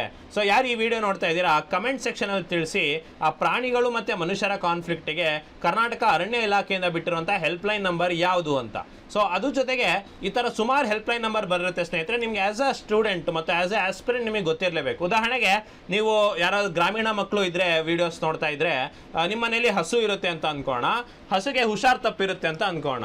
ಸೊ ನೀವು ಹಸುನ ಕರ್ಕೊಂಡೋಗಿ ಟಾಟಾ ಎ ಸಿ ಮಾಡಿ ಹಸುನ ಕರ್ಕೊಂಡೋಗಿ ಏನು ವೆಟರ್ನರಿ ಆಸ್ಪತ್ರೆಗೆ ಕರ್ಕೊಂಡು ಹೋಗೋಷ್ಟು ಅವಕಾಶ ಇರಲ್ಲ. ಸೊ ಹಾಗಾದರೆ ಅದೊಂದು ಹೆಲ್ಪ್ ಲೈನ್ ನಂಬರ್ ಕೊಟ್ಟಿದ್ದಾರೆ. ಸೊ ನೀವೇನಾದರೂ ಆ ಕರ್ನಾಟಕ ಸರ್ಕಾರದ ಆ ಒಂದು ಹೆಲ್ಪ್ ಲೈನ್ ನಂಬರಿಗೆ ಕಾಲ್ ಮಾಡಿದ್ರೆ ಸೊ ವೆಟರ್ನರಿ ಡಾಕ್ಟ್ರೇ ನಿಮ್ಮ ಮನೆಗೆ ಬಂದುಬಿಟ್ಟು ಹಸುವಿನ ಆರೋಗ್ಯವನ್ನು ಚೆಕ್ ಮಾಡ್ತಾರೆ. ಸೊ ಹಾಗಾದರೆ ಆ ಹೆಲ್ಪ್ ಲೈನ್ ನಂಬರ್ ಯಾವುದು ಅಂತ ಕಮೆಂಟ್ ಸೆಕ್ಷನಲ್ಲಿ ತಿಳಿಸಿ. ಸೊ ಈ ರೀತಿ ಹೆಲ್ಪ್ ಲೈನ್ ನಂಬರ್ಗಳನ್ನು ನೋಡ್ಕೊಂಡು ಹೋಗಿ. ಇತ್ತೀಚೆಗೆ ಎಕ್ಸಾಮ್ಸಲ್ಲಿ ಕೇಳ್ತಿದ್ದಾರೆ ನೋಡಿ, ನಾವು ನೋಡಿದಂಥ 2 PC ಪತ್ರಿಕೆಯಲ್ಲೂ ಈ ಒಂದು ಚೈಲ್ಡ್ ಹೆಲ್ಪ್ ಲೈನ್ ನಂಬರ್ ಮತ್ತು ಸೈಬರ್ ಕ್ರೈಮ್ ಹೆಲ್ಪ್ ಲೈನ್ ನಂಬರನ್ನು ಕೇಳಿದ್ದಾರೆ. ಸೊ ಹಾಗಾಗಿ ಆ ರೀತಿಯಾದಂಥ ರಿಲೇಟೆಡ್ ಎಲ್ಲ ಹೆಲ್ಪ್ ಲೈನ್ ನಂಬರ್ಗಳನ್ನು ನೋಡ್ಕೊಂಡು ಹೋಗಿ ಅಂತ ಹೇಳ್ತಾ, ಸೊ ಮುಂದಿನ ಒಂದು ಇದನ್ನು ನೋಡ್ತಾ ಹೋಗೋಣ. ಸೊ CRDR 10 ಸೆಪ್ಟೆಂಬರ್ 2023 ನಡೆದಿರುವಂಥದ್ದು ಒಂದೇ ಕ್ವಶನ್ ಕೇಳಿದ್ದಾರೆ. ಸೊ ಆ ಕ್ವಶನ್ ಯಾವುದಂತ ನೋಡೋಣ. ಸೊ ಯಾವುದಪ್ಪ ಅಂತಂದರೆ, the term man in the middle attack normally used in which context ಅಂತ. ಸೊ ನಡುವಿನ ದಾಳಿಯಲ್ಲಿ ಮನುಷ್ಯ, man in the middle attack ಎಂಬುದನ್ನು ಸಾಮಾನ್ಯವಾಗಿ ಯಾವ ಸಂದರ್ಭದಲ್ಲಿ ಬಳಸಲಾಗುತ್ತೆ ಅಂತ. ಸೊ ಸಮರ ಕಲೆಗಳು, ರೈಫಲ್ ಶೂಟಿಂಗ್, ಸೈಬರ್ ಭದ್ರತೆ, ತೆರಿಗೆ ವಂಚನೆ. ಸೊ ಸಾಮಾನ್ಯವಾಗಿ ಇದು ಸೈಬರ್ ಸೆಕ್ಯೂರಿಟಿಗೆ ಸಂಬಂಧಪಟ್ಟಿದೆ ಸ್ನೇಹಿತರೆ. ಸೊ ನಾನು ಕಂಪ್ಯೂಟರಲ್ಲಿ ಎಕ್ಸ್ಪ್ಲೇನ್ ಮಾಡ್ತಿರೋದ್ರಿಂದ. ಸೊ ಏನು ಸರ್ ಇದು ಏದ್ರ ಬಗ್ಗೆ ಅಂತಂದರೆ, ಸೊ ಸ್ನೇಹಿತರೆ ನಾನು ನಿಮಗೆ ಆವಾಗಲೇ ಸ್ವಲ್ಪ ಕ್ವಶನ್ನ ಹಿಂದೆ ನಾನು ನಿಮಗೆ ಏನು ಎಕ್ಸ್ಪ್ಲೇನ್ ಮಾಡಿದ್ದೀನಿ ಅಂತಂದರೆ, ಮಾಲ್ವೇರ್ ಅಂದರೆ ಏನು, ಹೇಗೆ ಒಬ್ಬ ಹ್ಯಾಕರ್ ನಿಮ್ಮ ಮೊಬೈಲ್ನಲ್ಲಿ ಮಾಲ್ವೇರನ್ನು ಹಾಕಿ ನಿಮ್ಮನ್ನ ಕಳ್ತನ ಮಾಡ್ತಾನೆ ಅಂತ ಹೇಳ್ಬಿಟ್ಟು. ಸೊ ಈಗ ಯಾವ ರೀತಿಯ ಸೈಬರ್ ಅಟ್ಯಾಕ್ಗಳಿದ್ದಾವೆ ಅಂತ ನೀವು ಅರ್ಥ ಮಾಡ್ಕೋಬೇಕು. ಮೊದಲನೇದೊಂದು ತುಂಬ ಸಿಂಪಲ್ ಆಗಿರೋದು ಹೇಳ್ತೀನಿ ನೋಡಿ. ಫಿಶಿಂಗ್ ಅಂತ ಒಂದಿದೆ ಸ್ನೇಹಿತರೆ. ನೀವೇನು ಸ್ಪೆಲ್ಲಿಂಗ್ ಸ್ವಲ್ಪ PHISING ಅಂತ ಬರುತ್ತೆ. ಸೊ ಫಿಶಿಂಗ್ ಅಂದರೆ ನಿಮಗೆ ಅರ್ಥ ಅದು ಹೇಳ್ದಂಗೆ ಮೀನು ಹಿಡಿಯೋದು ಹೆಂಗೆ, ಗಾಳ ಹಾಕ್ತಾರೆ, ಗಾಳಕ್ಕೆ ಎರೆಹುಳನೋ ಅಥವಾ ಒಂದು ಹುಳನ ಸಿಕ್ಸ್ತಾರೆ. ಸೊ ಅದನ್ನು ಮೀನಿಗೆ ಬಿಡ್ತಾರೆ. ಸೊ ಮೀನು ಹುಳ ತಿನ್ನಕ್ಕೆ ಹೋಗ್ಬಿಟ್ಟು ಬಾಯಿ ಹಾಕುತ್ತೆ. ಸೊ ಆ ಒಂದು ಹುಕ್ಕಿಗೆ ಸಿಗಾಕೊಳ್ಳುತ್ತೆ. ಸೊ ಒಬ್ಬ ಮೀನುಗಾರ ಆ ಮೀನನ್ನು ಹಿಡಿತಾನೆ. ಸೊ ಹೇಗೆ ಇದಾಗುತ್ತೋ, ಫಿಶಿಂಗ್ ಆಗುತ್ತೋ, ಅದೇ ರೀತಿ ಒಬ್ಬ ಸೈಬರ್ ಕಳ್ಳ ನಿಮಗೇನು ಮಾಡ್ತಾನೆ, ಒಂದು ಗಾಳ ಹಾಕ್ತಾನೆ ನಿಮಗೆ ಏನಂತ. ಸೊ ಇದನ್ನು ತಗೊಳ್ಳಿ, ಈ ಲಿಂಕನ್ನು ಒತ್ಬಿಡಿ, ನೀವು ಇಲ್ಲೇ ಒಂದು ಲಾಟ್ರಿ ಹೊಡಿತು, ನಿಮಗೆ ಬಂಪರ್, ನೀವು ಯಾವುದೋ ಒಂದು ಮಲೇಷ್ಯಾಗೆ ಫ್ರೀ ಪ್ಯಾಕೇಜ್ ಟೂರ್ನ ಗೆದ್ದಿದ್ದೀರಾ, ಈ ಥರ ಏನೋ ಲಿಂಕನ್ನು ಕಳಿಸ್ತಾನೆ. ನೀವು ಯಾವಾಗ ಲಿಂಕನ್ನು ಒತ್ತುತ್ತೀರಾ ಆವಾಗ ನೀವು ಗಾಳಕ್ಕೆ ಸಿಕ್ಕಾಕೊಂಡ್ರಿ ಅಂತ ಹೇಳ್ಬಿಟ್ಟು. ಸೊ ಹಾಗಾಗಿ ಫಿಶಿಂಗ್ ಅಂತ ಒಂದು ರೀತಿಯ ಸೈಬರ್ ಅಟ್ಯಾಕ್ ಇದೆ. ಇದು ಸಾಮಾನ್ಯವಾಗಿ ಮಾಡ್ತಾರೆ. ಏನು ಮಾಡ್ತಾರೆ ಅಂದರೆ, ಈಗ ಕೆನರಾ ಬ್ಯಾಂಕ್, ನಿಮಗೆ ಕರೆಕ್ಟ್ ಸ್ಪೆಲ್ಲಿಂಗ್ ಗೊತ್ತಿರುತ್ತೆ, ಕೆನರಾ ಬ್ಯಾಂಕ್ನ ಸಿಂಬಲ್ ಗೊತ್ತಿರುತ್ತೆ. ಏನು ಮಾಡ್ತಾರೆ, ಒಂದಿಷ್ಟು ಅಕ್ಷರಗಳನ್ನು ಬದಲಾಯಿಸಿ ಸಿಂಬಲ್ನ ಒಂಚೂರು ಬದಲಾಯಿಸಿಬಿಟ್ಟು ಅಧಿಕೃತ ಬ್ಯಾಂಕಿಂದಾನೇ ಕಳಿಸೋ ಮೇಲ್ ಥರ ನಿಮಗೆ ಮೇಲ್ ಮಾಡ್ತಾರೆ. ಬೇಗ ನಿಮ್ಮ ATMನ CVV ನಂಬರ್ ಕಳಿಸಿ, ನಾವು ಏನೋ ಡಾಕ್ಯುಮೆಂಟ್ಸ್ ಅಪ್ಡೇಟ್ ಮಾಡ್ತಿದ್ದೀವಿ ಆ ಥರ. ನೋಡಿ, ಯಾವ ಬ್ಯಾಂಕ್ನವರು ಆ ಥರ ಕಳಿಸಲ್ಲ ಸ್ನೇಹಿತರೆ. ಸೊ ನೀವು ಸಾಧ್ಯ ಆದರೆ ನಿಮ್ಮ ಸ್ಥಳೀಯ ಬ್ಯಾಂಕಿಗೆ ಹೋಗಿ, ನೀವು ಹೋದ್ರೂ ಕಾಯಿಸ್ತಾರಲ್ವ ಅಲ್ಲಿ ಲಂಚ್ ಬ್ರೇಕ್ ಆದಮೇಲೆ ಬನ್ನಿ ಅಂತ ಹೇಳ್ಬಿಟ್ಟು. ಸೊ ಹಾಗಾಗಿ ಯಾವ ಬ್ಯಾಂಕು ಕೂಡ ಆ ರೀತಿ ನಿಮ್ಮ ಡೀಟೇಲ್ಸನ್ನು ಕೇಳೋದಿಲ್ಲ ಅಥವಾ OTP ಕೇಳೋದಿಲ್ಲ. ಸೊ ಹಾಗಾಗಿ ಆ ರೀತಿ ಸೈಬರ್ ಕಳ್ಳರು ಏನು ಮಾಡ್ತಾರೆ, ನಿಮ್ಮ ಹತ್ರ ಮಾಹಿತಿಯನ್ನು ತೆಗೆದುಕೊಳ್ಳಿಕ್ಕೆ ಟ್ರೈ ಮಾಡ್ತಾರೆ. ಸೊ ಹಾಗಾಗಿ ಆ ರೀತಿಯಾದಂಥದ್ದೇ ಒಂದಿದೆ man in the middle attack ಅಂತ. ಸೊ ಈ man in the middle attack ಏನು ಅಂತಂದರೆ, ಒಬ್ಬ ಮಧ್ಯದ ವ್ಯಕ್ತಿ. ಉದಾಹರಣೆಗೆ ಇದು ತುಂಬ ಒಳ್ಳೆ ಎಕ್ಸಾಂಪಲ್ ಕೊಡ್ತೀನಿ ನೋಡಿ ಸ್ನೇಹಿತರೆ. ಈಗ RCB ಮ್ಯಾಚ್ ನಡೀತಾ ಇತ್ತು ಬೆಂಗಳೂರಿನಲ್ಲಿ. ಸೊ ಟಿಕೆಟ್ಸಿಗೋಸ್ಕರ RCB ಅವರು ತಮ್ಮದೇ ಆದ ವೆಬ್ಸೈಟ್ನಲ್ಲೇ ಟಿಕೆಟನ್ನು ಖರೀದಿ ಮಾಡಲಿಕ್ಕೆ ಕೊಟ್ಟಿದ್ರು. ಸೊ ಸಾಮಾನ್ಯವಾಗಿ ಟಿಕೆಟ್ನ ದರ 4,000, 8,000, ಮ್ಯಾಕ್ಸಿಮಮ್ 12,000, ತುಂಬ ಕಾಸ್ಟ್ಲಿ ಅಂದರೆ 29,000 ಟಿಕೆಟ್ ಇತ್ತು. ಆದರೆ ಏನು ಮಾಡ್ತಾರೆ, ಥರ್ಡ್ ಪಾರ್ಟಿ ಒಂದು ಏನು ಮಾಡ್ತಾರೆ, ಅವರು ನನ್ನ ಹತ್ರ ಆಲ್ರೆಡಿ IPL ಟಿಕೆಟ್ಸ್ ಇದೆ, ಸೊ ಅದನ್ನು ಬ್ಲ್ಯಾಕ್ನಲ್ಲಿ ಮಾರುವಂಥದ್ದು. ಅಂದರೆ ಏನು ಮಾಡ್ತಾರೆ, ಜಾಸ್ತಿ ಹಣಕ್ಕೆ ಮಾರುವಂಥದ್ದು. ನಿಮಗೆ IPL ನೋಡಲೇಬೇಕಾಗಿರುತ್ತೆ, ನೀವು RCBಗೆ ಸಪೋರ್ಟ್ ಮಾಡಲೇಬೇಕಾಗಿರುತ್ತೆ. ಸೊ ನೀವೇನು ಮಾಡ್ತೀರಾ, ಅವನು 45,000 ಈ ಸ್ಟ್ಯಾಂಡೇ ಕೊಡ್ತೀನಿ, ಈ ಥರ ಏನು ಮಾಡ್ತಾನೆ, ಒಬ್ಬ ಮಧ್ಯದ ವ್ಯಕ್ತಿ ಮೇನ್ 2 ಜನರ ನಡುವೆ ಏನು ವಹಿವಾಟು ಆಗ್ತಾ ಇತ್ತು, ಒಬ್ಬ ಮಧ್ಯದ ವ್ಯಕ್ತಿ ಲಾಭವನ್ನು ಪಡಿತಾನೆ. ಸೊ ಆ ಥರ ಒಂದು ಸೈಬರ್ನಲ್ಲಿ ಮಾಡೋದಾದರೆ, ಈಗ ನೀವು ಯಾವುದೋ ಒಂದು ವೆಬ್ಸೈಟಲ್ಲಿ ಏನೋ ಬುಕ್ ಮಾಡ್ತಾ ಇರ್ತೀರಾ, ಇನ್ನೊಂದು ಯಾವುದೋ ಥರ್ಡ್ ಪಾರ್ಟಿ ಏಜೆನ್ಸಿ ನೆಟ್ವರ್ಕಿಂದ ಬಳಸ್ತೀರಾ. ಸೊ ಆ ಥರದನ್ನ man in the middle attack ಅಂತ ಹೇಳ್ತೀವಿ. ಸೊ ಆ ಥರ ಅದು ಸಾಮಾನ್ಯವಾಗಿ ಸೈಬರ್ ಸೆಕ್ಯೂರಿಟಿಯಲ್ಲಿ ನಾವು ಇದನ್ನು ಹೇಳ್ಕೊಡ್ತೀವಿ. ಸೊ ಯಾವ ರೀತಿ ಅದನ್ನು ತಪ್ಪಿಸೋದು ಅಂತ ಹೇಳ್ಬಿಟ್ಟು. ಸೊ ಹಾಗಾಗಿ ಯಾವುದೇ ಥರ್ಡ್ ಪಾರ್ಟಿ ಏಜೆನ್ಸಿಗಳನ್ನು ನಂಬೇಡಿ ಅಂತ ಹೇಳ್ತಾ, ಸೊ ಮುಂದೆ ಕ್ವಶನ್ ಹೋಗೋಣ. CRDR 28 ಜನವರಿ 2024 2 ಕ್ವಶನ್ ಕೇಳಿದ್ದಾರೆ. ಮೊದಲನೇದಾಗಿ ಇದೊಂದು ತುಂಬ ಫೇಮಸ್ ಕ್ವಶನ್ ಸ್ನೇಹಿತರೆ. ನಾವು ಸಾಮಾನ್ಯ ಗ್ರೂಪ್ C ಎಕ್ಸಾಮ್ಸಲ್ಲೂ ನೋಡ್ತೀವಿ. ಈ ಕೆಳಗಿನವಲ್ಲಿ ಯಾವುದು ಇಂಟರ್ನೆಟ್ ಬ್ರೌಸರ್ ಅಲ್ಲ ಅಂತ. ಈ ಮೊಜಿಲ್ಲಾ ಫೈರ್ಫಾಕ್ಸ್ ಅನ್ನೋದು ಬ್ರೌಸರ್, ಮೈಕ್ರೋಸಾಫ್ಟ್ ಎಡ್ಜ್ ಅನ್ನೋದು ಬ್ರೌಸರ್, ಗೂಗಲ್ ಕ್ರೋಮ್ ಅನ್ನೋದು ಕೂಡ ಬ್ರೌಸರ್. ಆದರೆ ಬರೀ ಗೂಗಲ್ ಅನ್ನೋದಿದೆಯಲ್ವಾ, ಇದು ಇಂಟರ್ನೆಟ್ ಬ್ರೌಸರ್ ಅಲ್ಲ. ಸರ್ ಏನು ಸರ್ ನಾವು ಗೂಗಲಿಗೂ ಹೋಗಿ ಸರ್ಚ್ ಮಾಡ್ತೀವಲ್ವಾ, ಕ್ರೋಮ್ ಇಲ್ಲ ಅಂದ್ರೂ ಗೂಗಲ್ಗೂ ಹೋದ್ರೂ ಸರ್ಚ್ ಮಾಡ್ತೀವಲ್ವಾ, ಅದು ಇಂಟರ್ನೆಟ್ ಬ್ರೌಸರ್ ಅಲ್ವಾ ಅಂದರೆ ಸ್ನೇಹಿತರೆ, ಗೂಗಲ್ ಅನ್ನೋದು ಒಂದು ಸರ್ಚ್ ಇಂಜಿನ್, ಆಯಿತಾ. ಸೊ ಒಂದು ಸರ್ಚ್ ಇಂಜಿನಿಗೂ ಬ್ರೌಸರಿಗೂ ವ್ಯತ್ಯಾಸ ಇದೆ. ಸೊ ಸರ್ಚ್ ಇಂಜಿನ್ ಮತ್ತು ಒಂದು ಕಂಪನಿ, ಗೂಗಲ್ನ ಹೆಸರು ಆಲ್ಫಾಬೆಟ್ ಅನ್ನೋ ಕಂಪ್ನಿಯಲ್ಲಿ ಬರುತ್ತೆ. ಸೊ ಈ ಗೂಗಲ್ ಅನ್ನೋದು ಸರ್ಚ್ ಇಂಜಿನ್, ಇನ್ನು ಉಳಿದಿರೋ 3 ಬಂದ್ಬಿಟ್ಟು ವೆಬ್ ಬ್ರೌಸರ್. ಇಲ್ಲಿ ಇಂಟರ್ನೆಟ್ ಬ್ರೌಸರ್ ಯಾವುದಲ್ಲ ಅಂತ ಕೇಳಿದ್ದಾರೆ. ಸೊ ಯಾವುದಲ್ಲ ಅಂದರೆ ಗೂಗಲ್, ಯಾಕಂದರೆ ಅದು ಸರ್ಚ್ ಇಂಜಿನ್. ಸೊ ಹಾಗಾದರೆ ಈ ಸರ್ಚ್ ಇಂಜಿನಿಗೂ ವೆಬ್ ಬ್ರೌಸರಿಗೂ ಅಂದರೆ ಇಂಟರ್ನೆಟ್ ಬ್ರೌಸರಿಗೂ ವ್ಯತ್ಯಾಸ ಏನು ಸರ್ ಅಂತ ಕೇಳೋದಾದರೆ ನೀವು ಅರ್ಥ ಮಾಡ್ಕೊಳ್ಳಿ. ವೆಬ್ ಬ್ರೌಸರ್ ಅಂದರೆ ಒಂದು ರೀತಿ ಕಾರ್ ಥರ ಅರ್ಥ ಮಾಡ್ಕೊಳ್ಳಿ. ಏನಂದರೆ ನೀವು ಎಲ್ಗಾನ ಇಂಟರ್ನೆಟ್ನಲ್ಲಿ ಹೋಗ್ಬೇಕಂದ್ರೆ ಅಥವಾ ಯಾವುದೋ ಒಂದು ಪ್ರದೇಶಕ್ಕೆ ಹೋಗ್ಬೇಕಂದ್ರೆ ಕಾರಲ್ಲಿ ಹೋಗ್ತೀರಾ ಅಲ್ವಾ, ಸೊ ಆ ಥರ ನಿಮಗೆ ಕೊಂಡೊಯ್ಯುವಂಥ ವಸ್ತು ಅಂತ ಅರ್ಥ ಮಾಡ್ಕೊಳ್ಳಿ, ಅದನ್ನು ವೆಬ್ ಬ್ರೌಸರ್ ಅಂತೀವಿ. ಹಾಗಾದರೆ ಸರ್ ಸರ್ಚ್ ಇಂಜಿನ್ ಅಂದರೆ ಏನು ಅಂದರೆ ಇದು ಒಂದು ರೀತಿಯ ಮ್ಯಾಪ್ ಅಂತ ಅರ್ಥ ಮಾಡ್ಕೊಳ್ಳಿ. ನಿಮಗೆ ಕಾರ್ ಐತೆ, ಬಟ್ ನೀವು ಅದೇ ಡೆಸ್ಟಿನೇಷನ್ಗೆ ಹೋಗ್ಬೇಕಂದ್ರೆ ನಿಮಗೆ ಮ್ಯಾಪ್ ಇರಬೇಕಲ್ವಾ. ಸೊ ಸರ್ಚ್ ಇಂಜಿನ್ ಒಂದು ರೀತಿ ಮ್ಯಾಪ್ ರೀತಿ, ವೆಬ್ ಬ್ರೌಸರ್ ಅಂದರೆ ಒಂದು ರೀತಿ ಕಾರ್ ರೀತಿ ಅಂತ ಅರ್ಥ ಮಾಡ್ಕೊಳ್ಳಿ. ಸೊ ವೆಬ್ ಬ್ರೌಸರ್ ನಿಮಗೆ ಅದು ಬರೀ ಬ್ರೌಸನ್ನು ಮಾಡುತ್ತೆ ಇಂಟರ್ನೆಟ್ಟಲ್ಲಿ. ಉದಾಹರಣೆಗೆ ಫೈರ್ಫಾಕ್ಸ್, ಎಡ್ಜ್, ಕ್ರೋಮು ಇದೆಲ್ಲ ನೋಡಿರ್ತೀರ. ಸೊ ಹಾಗಾದರೆ ಸರ್ಚ್ ಇಂಜಿನಿಗೆ ಉದಾಹರಣೆ ಅಂದರೆ ಗೂಗಲ್ಲು, ಬಿಂಗು, ಯಾಹೂ ಈ ಥರದನ್ನ ನೀವು ಅದನ್ನು ಸರ್ಚ್ ಇಂಜಿನ್ಗಳು ಅಂತ ಕರಿಬೋದು. ಇದೇ ಕ್ವಶನ್ನಲ್ಲಿ ಅವನು ಅಕಸ್ಮಾತ್ ಯಾವುದು ಸರ್ಚ್ ಇಂಜಿನ್ ಅಂತ ಕೇಳಿದ್ರು ಕೂಡ ಗೂಗಲೇ ಆನ್ಸರ್ ಆಗ್ತಾ ಇತ್ತು. ಸೊ ಹಾಗಾಗಿ ಈ ರೀತಿ ಕ್ವಶನ್ಸ್ಗಳನ್ನು ಕೇಳ್ತಾರೆ. ಇದು ಸ್ವಲ್ಪ ನಿಮಗೆ ಇಂಟರ್ನೆಟ್ ಬಗ್ಗೆ ಸ್ವಲ್ಪ ಮಾಹಿತಿ ಇರಲೇಬೇಕು. ಸೊ ನಾವು ಈ ಎಲ್ಲ ಒಂದು ಕ್ವಶನ್ಸನ್ನು ನೋಡ್ತಾ ಇದ್ದರೆ ಇಂಟರ್ನೆಟ್ ಚಾಪ್ಟರ್ನ ಮತ್ತು ಅದರಲ್ಲೂ ಸೈಬರ್ ಸೆಕ್ಯೂರಿಟಿ ಚಾಪ್ಟರನ್ನು ನೀವು ಪೊಲೀಸ್ ಎಕ್ಸಾಮ್ಸ್ಗೆ ನೋಡ್ಕೊಂಡು ಹೋಗಲೇಬೇಕು ಸ್ನೇಹಿತರೆ. ಇನ್ನು ನೋಡಿ, ಈ ಕ್ವಶನ್ ತುಂಬ ನೇರ ಕ್ವಶನ್. ಸ್ಯಾಮ್ ಆಲ್ಟ್ಮನ್ ತುಂಬ ಸುದ್ದಿಯಲ್ಲಿದ್ದಾರೆ. ಅವ್ರು ಏನಕ್ಕೆ ಸಂಬಂಧಪಟ್ಟಿದ್ದಾರೆ ಅಂದರೆ ಓಪನ್ ಎಐ ಅನ್ನೋ ಕಂಪನಿ, ಅದು ಯಾರು ಓಪನ್ ಎಐ ಅನ್ನೋ ಕಂಪನಿನೇ ಚಾಟ್ GPT ಅನ್ನೋದನ್ನು ಮಾಡಿರೋವಂಥದ್ದು. ಸೊ ಅವರು ಪ್ರಸ್ತುತ ಫೌಂಡರ್ ಅಥವಾ CEO ಅಂತ ಹೇಳ್ಬೋದು. ಸೊ ಸ್ಯಾಮ್ ಆಲ್ಟ್ಮನ್ ಚಾಟ್ GPTಗೆ ಸಂಬಂಧಿಸಿದ್ದಾರೆ. ಸೊ ನೇರ ಪ್ರಶ್ನೆ, ಇದು ಸಾಮಾನ್ಯವಾಗಿ ಗೊತ್ತಿರುತ್ತೆ, GK ಇದು ಕಂಪ್ಯೂಟರ್ ಅಂತ ಹೇಳಕ್ ಬರಲ್ಲ. ಈಗ PSI ಪ್ರಶ್ನೆ ಪತ್ರಿಕೆಗೆ ಬರೋಣ. ಸೊ ಸ್ನೇಹಿತರೆ, ಈ ಒಂದು ಪ್ರಶ್ನೆಗಳನ್ನು ಸ್ವಲ್ಪ ಗಮನವಿಟ್ಟು ನೀವು ನೋಡ್ಕೋಬೇಕು. ಯಾಕಂತಂದರೆ ಈ ಒಂದೆರಡು ಪ್ರಶ್ನೆ ಪತ್ರಿಕೆ KEA ವತಿಯಿಂದನೇ ತೆಗೆದಿರುವಂಥದ್ದು. ಸೊ ಹಾಗಾಗಿ ಈ ರೀತಿಯ ಪ್ರಶ್ನೆಗಳು ಬರಲಿಕ್ಕೆ ಸಾಧ್ಯತೆ ಜಾಸ್ತಿ ಇರುತ್ತೆ. ಸೊ 3 ಕ್ವಶನ್ ಕೇಳಿದರು 402 ಪೇಪರ್ನಲ್ಲಿ. ಸೊ ಮೊದಲನೇ ಕ್ವಶನನ್ನು ನೋಡೋಣ. ಇದು ಕನ್ನಡದಲ್ಲಿ ಸಿಕ್ಕಲಿಲ್ಲ, ಸೊ ಹಾಗಾಗಿ ಇಂಗ್ಲೀಷ್ ಕ್ವಶನ್ಸನ್ನು ಹಾಕಿರೋವಂಥದ್ದು. So system software, public domain software, application software, open source software ಅಂತ ಕೊಟ್ಟಿದ್ದಾರೆ. ಕೆಳಗಡೆ ಅದು ಏನು ಮಾಡುತ್ತೆ ಅಂತ ಕೊಟ್ಟಿದ್ದಾರೆ. Match the following. ತುಂಬ ಸಿಂಪಲ್ ಸ್ನೇಹಿತರೆ, ನಾನು ನಿಮಗೆ ಆವಾಗಲೇ ಹೇಳಿದೆ, ಇನ್ಸ್ಟ್ರಕ್ಷನ್ಸ್ಗಳ ಗುಂಪನ್ನು ಪ್ರೋಗ್ರಾಮ್ ಅಂತ ಕರಿತೀವಿ, ಪ್ರೋಗ್ರಾಮ್ಗಳ ಗುಂಪನ್ನು ಸಾಫ್ಟ್ವೇರ್ ಅಂತ ಕರಿತೀವಿ. ಈಗ ಆ ಸಾಫ್ಟ್ವೇರ್ನಲ್ಲಿ ಟೈಪ್ಸ್ ಆಫ್ ಸಾಫ್ಟ್ವೇರನ್ನು ಪ್ರಶ್ನೆ ಮಾಡಿದ್ದಾರೆ. ಇನ್ನೊಂದು ಹೇಳ್ಬಿಡ್ತೀನಿ, ಈ ಟೈಪ್ಸ್ ಆಫ್ ಸಾಫ್ಟ್ವೇರಲ್ಲಿ 2 ಥರ ಇದೆ. ಒಂದು ಸಿಸ್ಟಮ್ ಸಾಫ್ಟ್ವೇರ್, ಇನ್ನೊಂದು ಅಪ್ಲಿಕೇಶನ್ ಸಾಫ್ಟ್ವೇರ್. ಈ ಸಿಸ್ಟಮ್ ಸಾಫ್ಟ್ವೇರಲ್ಲಿ ಮತ್ತೆ 3 ಥರ ಇದೆ. ಯಾವ ಥರ? ಒಂದು ಲ್ಯಾಂಗ್ವೇಜ್ ಟ್ರಾನ್ಸ್ಲೇಟರ್ ಅಂತ ಒಂದು ಬರುತ್ತೆ, ಒಂದು ಡಿವೈಸ್ ಡ್ರೈವರ್ಸ್ ಅಂತ ಒಂದು ಬರುತ್ತೆ, ಇನ್ನೊಂದು ಆಪರೇಟಿಂಗ್ ಸಿಸ್ಟಮ್ ಅಂತ ಒಂದು ಬರುತ್ತೆ. ಇವೆಲ್ಲ ಸಿಸ್ಟಮ್ ಒಳಗಡೆ ಇರುವಂತಹ ಸಾಫ್ಟ್ವೇರ್. ಸೊ OS ಬಂದ್ಬಿಟ್ಟು ಸಿಸ್ಟಮ್ ಸಾಫ್ಟ್ವೇರ್. ಡಿವೈಸ್ ಡ್ರೈವರ್ ಅಂದರೆ ಉದಾಹರಣೆಗೆ ನೀವು ಯಾವುದೋ ಒಂದು ಪ್ರಿಂಟರಿಗೆ ಕೇಬಲ್ ಚುಚ್ಕೋತೀರಾ, ಪ್ರಿಂಟ್ ಕೊಡ್ತೀರಾ, ಪ್ರಿಂಟ್ ಆಗುತ್ತಾ? ಆಗಲ್ಲ. ಯಾಕಂದರೆ ಆ ಪ್ರಿಂಟರ್ನ ಸಾಫ್ಟ್ವೇರ್ ನಿಮ್ಮಲ್ಲಿ ಇನ್ಸ್ಟಾಲ್ಡ್ ಇರಬೇಕು. ಆ ಥರ ಪ್ರೀ ಇನ್ಸ್ಟಾಲ್ಡ್ ಡಿವೈಸ್ ಸಾಫ್ಟ್ವೇರ್ಗಳನ್ನು ಸಿಸ್ಟಮ್ ಸಾಫ್ಟ್ವೇರ್ ಅಂತ ಕರಿತೀವಿ. ಇನ್ನು ಲ್ಯಾಂಗ್ವೇಜ್ ಟ್ರಾನ್ಸ್ಲೇಟರ್, ನಿಮ್ಮಲ್ಲಿ ನಾವು ಟೈಪ್ ಮಾಡೋ ಎಲ್ಲ ಪ್ರೋಗ್ರಾಮ್ ಅದಕ್ಕೆ ಅರ್ಥ ಆಗಬೇಕಂದ್ರೆ ಒಂದು ಟ್ರಾನ್ಸ್ಲೇಟರ್ ಇರಬೇಕು ಬೈನರಿಗೆ ಕನ್ವರ್ಟ್ ಮಾಡಲಿಕ್ಕೆ. ಸೊ ಇವೆಲ್ಲ ಸಿಸ್ಟಮ್ ಸಾಫ್ಟ್ವೇರ್ ಅಂತ ಕರಿತೀವಿ. ಇನ್ನು ಅಪ್ಲಿಕೇಶನ್ ಸಾಫ್ಟ್ವೇರಲ್ಲಿ 2 ಥರ ಇದೆ. ಒಂದು ಜನರಲ್ ಪರ್ಪಸ್ ಅಪ್ಲಿಕೇಶನ್ ಸಾಫ್ಟ್ವೇರ್, ಇನ್ನೊಂದು ಸ್ಪೆಷಲ್ ಪರ್ಪಸ್ ಅಂತ ಹೇಳ್ಬಿಟ್ಟು. ಸೊ ಜನರಲ್ ಪರ್ಪಸ್ಸಲ್ಲಿ ನಿಮಗೆ ವರ್ಡು, ಪವರ್ ಪಾಯಿಂಟು, ಎಕ್ಸೆಲ್ಲು, ಹಾಗೆಯೇ ಅಂದರೆ ವರ್ಡ್ ಪ್ರೊಸೆಸಿಂಗ್ ಸಾಫ್ಟ್ವೇರ್ಗಳು, ಪ್ರೆಸೆಂಟೇಷನ್ ಸಾಫ್ಟ್ವೇರ್ಗಳು, ಅಥವಾ ನಿಮಗೆ ಗ್ರಾಫಿಕ್ಸ್ ಸಾಫ್ಟ್ವೇರ್ಗಳು, ಇವೆಲ್ಲ ಜನರಲ್ ಪರ್ಪಸ್ಸಿಗೆ ಬಂದರೆ. ಸ್ಪೆಷಲ್ ಪರ್ಪಸ್ ಅದಕ್ಕಂತಾನೇ ತಯಾರು ಮಾಡಿರೋದು. ಉದಾಹರಣೆಗೆ ರಿಪೋರ್ಟ್ ಕಾರ್ಡ್ ಜನರೇಟರ್ ಆಗಿರ್ಬೋದು, ಅಥವಾ ನೀವು ಹೋಟೆಲ್ನಲ್ಲಿ ಹೋಟೆಲ್ ಮ್ಯಾನೇಜ್ಮೆಂಟ್ ಸಿಸ್ಟಮ್ ಆಗಿರ್ಬೋದು, ಅಥವಾ ಇನ್ವೆಂಟ್ರಿ ಮ್ಯಾನೇಜ್ಮೆಂಟ್ ಫ್ಯಾಕ್ಟ್ರಿಗಳಲ್ಲಿ, ಅದು ಸ್ಪೆಷಲ್ ಪರ್ಪಸ್ ಅದಕ್ಕಂತಾನೆ ಮಾಡಿರೋ ಸಾಫ್ಟ್ವೇರ್ಗಳು. ಸೊ ನಾನು ಯಾಕೆ ಸರ್ ಟೈಪ್ಸ್ ಆಫ್ ಸಾಫ್ಟ್ವೇರ್ ಹೇಳ್ತಾ ಇದ್ದೀನಿ ಅಂತಂದರೆ, ಸೊ ಇಲ್ಲಿ ನಿಮಗೆ ಅದೇ ಆನ್ಸರ್ ಈಸಿ ಬಂದ್ಬಿಡುತ್ತೆ. ಇನ್ನೊಂದು OSS ಅಂತ ಕೇಳಿದಾರಲ್ವಾ, ಓಪನ್ ಸೋರ್ಸ್ ಸಾಫ್ಟ್ವೇರ್. ಇದೇನು ಗೊತ್ತಾ, ನಿಮಗೆ ಆ ಒಂದು ಯಾವುದೇ ಒಂದು ಸಾಫ್ಟ್ವೇರ್ ಆದರೂ ಅದು ಯಾವುದರಿಂದ ಮಾಡಲಾಗಿರುತ್ತೆ? ನಾನು ನಿಮಗೆ ಹೇಳಿದ್ದೆ, ಪ್ರೋಗ್ರಾಮ್ಗಳಿಂದ ಮಾಡಲಾಗಿರುತ್ತೆ. ಪ್ರೋಗ್ರಾಮ್ಗಳ ಗುಂಪನ್ನೇ ಸಾಫ್ಟ್ವೇರ್ ಅಂತ ಕರಿತೀವಿ. ಈಗ ಅಕಸ್ಮಾತ್ ಯೋಚನೆ ಮಾಡಿ, ಆ ಸಾಫ್ಟ್ವೇರ್ನ ಪ್ರೋಗ್ರಾಮ್ಗಳನ್ನು ನಾನು ಓಪನ್ ಮಾಡಿದ್ರೆ, ಆ ಪ್ರೋಗ್ರಾಮಲ್ಲಿ ಬದಲಾವಣೆ ಮಾಡಿದ್ರೆ, ಆ ಸಾಫ್ಟ್ವೇರ್ ನಮ್ಗೆ ಹೆಂಗೆ ಬೇಕೋ ಹಂಗೆ ಬದಲಾಯಿಸ್ಕೋಬೋದಲ್ವಾ? ಉದಾಹರಣೆಗೆ ನಾನು ನಿಮಗೊಂದು ಹೇಳೋದಾದರೆ, ಮೈಕ್ರೋಸಾಫ್ಟ್ ವಿಂಡೋಸು ಅಥವಾ ಆ್ಯಂಟಿವೈರಸ್ಸು ಪ್ರತಿ ಸರಿ ಏನೋ ಕೀ ಕೇಳ್ತಾ ಇದೆ ಆ್ಯಂಟಿವೈರಸ್ಸು. ಸೊ ನೀವೇನು ಯೋಚನೆ ಮಾಡಿ, ನಮಗೇನಾದರೂ ಆ್ಯಂಟಿವೈರಸ್ದು ಸಾಫ್ಟ್ವೇರ್ದು ಪ್ರೋಗ್ರಾಮ್ಗಳು ಸಿಕ್ಬಿಟ್ರೆ ಕೀನೇ ಕೇಳ್ದಿರೋ ಥರ ನಾನು ಬದಲಾಯಿಸ್ಕೋಬೋದಲ್ವ ಸಾಫ್ಟ್ವೇರ್ನ. ಸೊ ಹಾಗಾಗಿ ಆ ಥರ ಕೇಳ್ತಾರ ಸರ್ ಅಂತಂದರೆ ನೋಡಿ, 2 ಥರ ಸಾಫ್ಟ್ವೇರ್ ಬರುತ್ತೆ. ಒಂದು ಓಪನ್ ಸೋರ್ಸ್, ಇನ್ನೊಂದು ಕಾಪಿರೈಟೆಡ್ ಸಾಫ್ಟ್ವೇರ್ ಅಂತ, ಪ್ರೊಪ್ರೈಟರಿ ಸಾಫ್ಟ್ವೇರ್ ಅಂತೀವಿ. ಓಪನ್ ಸೋರ್ಸ್ ಸಾಫ್ಟ್ವೇರಲ್ಲಿ ನಿಮಗೆ ಕೋಡ್ ಓಪನ್ ಆಗುತ್ತೆ, ಆ ಪ್ರೋಗ್ರಾಮ್ಗಳು ಓಪನ್ ಆಗ್ತವೆ, ನೀವು ಅದನ್ನು ಬದಲಾಯಿಸ್ಬೋದು. ಆದರೆ ಕಾಪಿರೈಟೆಡ್ ಸಾಫ್ಟ್ವೇರಲ್ಲಿ ಅದು ಕಾಪಿರೈಟ್ ಮಾಡಿರ್ತಾರೆ, ಅದು ನಿಮಗೆ ಓಪನ್ ಆಗೋದಿಲ್ಲ, ನೀವು ಬಳಸ್ಬೋದು ಅಷ್ಟೇ. ಸೊ ಇಷ್ಟೆಲ್ಲ ತಿಳ್ಕೊಂಡಾದ್ಮೇಲೆ ಇವಾಗ ನಾವು ಈ ಕ್ವಶನ್ಗೆ ಆನ್ಸರ್ ಮಾಡ್ಲಿಕ್ಕೆ ಹೋದ್ರೆ ತುಂಬ ಸುಲಭ ಆಗ್ಬಿಡುತ್ತೆ ನೋಡಿ.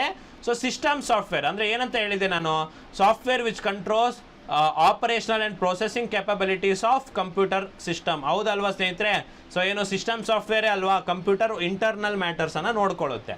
ಇನ್ನು ಪಬ್ಲಿಕ್ ಡೊಮೇನ್ ಸಾಫ್ಟ್ವೇರ್ ಇದೇನಂತಂದರೆ ನೋಡಿ, ಇದನ್ನು ಪಬ್ಲಿಕ್ ಡೊಮೇನ್ ಸಾಫ್ಟ್ವೇರನ್ನು ನಾವು ಶೇರ್ವೇರ್ ಮತ್ತು ಫ್ರೀವೇರ್ ಅಂತ ಕರಿಬೋದು, ಯಾಕಂದರೆ ಪಬ್ಲಿಕ್ ಡೊಮೇನಲ್ಲಿ ಬಳಸಿರುವಂಥದ್ದು. ಇನ್ನು ಅಪ್ಲಿಕೇಶನ್ ಸಾಫ್ಟ್ವೇರ್ ಅಂದರೆ ಅದನ್ನ ಏನಕ್ಕೆ ಬರೆದಿರ್ತಾರೆ ಆ ಸಾಫ್ಟ್ವೇರ್ ಅಂದರೆ ಸ್ಪೆಸಿಫಿಕ್ ಪ್ರಾಬ್ಲಮನ್ನು ಅಥವಾ ಸ್ಪೆಸಿಫಿಕ್ ಪರ್ಪಸ್ಸಿಗೆ ಮಾಡಬೇಕೋಸ್ಕರ ಅಂತ ಬರೆದಿರ್ತಾರೆ. ಇನ್ನು ಓಪನ್ ಸೋರ್ಸ್ ಸಾಫ್ಟ್ವೇರ್ ಅಂದರೆ ನಿಮಗೆ ಹೇಳ್ದಂಗೆ ಇದು ಫ್ರೀ ಆಗಿರುತ್ತೆ, ಫ್ರೀ ಟು ಮಾಡಿಫೈ, ವ್ಯೂ ಮತ್ತು ಡಿಸ್ಟ್ರಿಬ್ಯೂಟ್ ಮಾಡಲಿಕ್ಕೆ ಸೋರ್ಸ್ ಕೋಡೇ ಓಪನ್ ಆಗಿಬಿಡುತ್ತೆ. ಸೊ ಆ ಥರದನ್ನು ಓಪನ್ ಸೋರ್ಸ್ ಸಾಫ್ಟ್ವೇರ್. ಸೊ ಹಾಗಾದರೆ ಡಿಗೆ 1, ಸೊ ಡಿಗೆ 1 ಇರೋವಂಥದ್ದು 3 ಆಪ್ಷನಲ್ಲಿ ಇರೋವಂಥದ್ದು. ಸೊ ಬೇಡ, ಸಿಸ್ಟಮ್ ಸಾಫ್ಟ್ವೇರ್ಗೆ ಹೋಗೋಣ. ಎಗೆ 2 ಇರೋವಂಥದ್ದು. ಸೊ ಎಗೆ 2 ಇರೋವಂಥದ್ದು, ಡಿಗೆ 1 ಇರೋವಂಥದ್ದು ಒಂದು ಆಪ್ಷನ್ ಇದೆ. ಸೊ ಬಿಗೆ 3 ಇರೋವಂಥದ್ದು ಈ ಆಪ್ಷನ್ ಇದೆ. ಸೊ ಆಪ್ಷನ್ 4 ಇದಕ್ಕೆ ಸರಿಯಾದ ಉತ್ತರ ಆಗುತ್ತೆ ಸ್ನೇಹಿತರೆ. ಸೊ ಈ ರೀತಿ ನಿಮಗೆ ಸ್ವಲ್ಪ ನಾಲೆಜ್ ಇರಬೇಕು ಸಾಫ್ಟ್ವೇರ್ ಬಗ್ಗೆ, ಕಂಪ್ಯೂಟರ್ ಬಗ್ಗೆ. ಸೊ ಹಾಗಾಗಿ ಇದನ್ನು ನೋಡ್ಕೊಳ್ಳಿ ಅಂತ ಹೇಳ್ಬಿಟ್ಟು. ಓಕೆ ಸ್ನೇಹಿತರೆ, ಮುಂದಿನ ಪ್ರಶ್ನೆ ನೋಡಿದ್ರೆ ಫುಲ್ ಫಾರ್ಮನ್ನು ಕೇಳಿದ್ದಾರೆ. ಸೊ ಅಗೇನ್ ಇದು ಸೈಬರ್ ಸೆಕ್ಯೂರಿಟಿ ರಿಲೇಟೆಡ್ ಆದಂಥ question. Open web application security project ಅಂತ ಹೇಳ್ಬಿಟ್ಟು ಇದರ ಹೆಸರು. ಸೊ ಆಪ್ಷನ್ 2 ಇದಕ್ಕೆ ಸರಿಯಾದ ಉತ್ತರ ಆಗಿರುತ್ತೆ. ಸೊ ಇದು ನೇರ ಪ್ರಶ್ನೆ, ಸೈಬರ್ ಸೆಕ್ಯೂರಿಟಿ ರಿಲೇಟೆಡ್. ಇಲ್ಲಿ ಮತ್ತೆ ಅಗೇನ್ ನೋಡಿ ಸ್ನೇಹಿತರೆ, ನಿಮಗೆ ಸೈಬರ್ ಅಟ್ಯಾಕ್ಗಳು ಮತ್ತು ಅದರ ಟೈಪ್ಸನ್ನು ಕೊಟ್ಟಿದ್ದಾರೆ. ಓಕೆ, ಸೊ ಸ್ನೇಹಿತರೆ ಇದಕ್ಕೆ ನಾನು ಆನ್ಸರ್ ಹೇಳ್ಬಿಡ್ತೀನಿ. ಸೊ ನೋಡಿ, ಡಿನಯಲ್ ಆಫ್ ಸರ್ವಿಸ್, ಇದು ಯೋಯೋ ಅಟ್ಯಾಕ್ ಅಂತ ಕರಿತೀವಿ. ಸೊ ಏನು ಸರ್ ಇದು denial of service, DOS attack ಅಂತ ಕರಿತೀವಿ.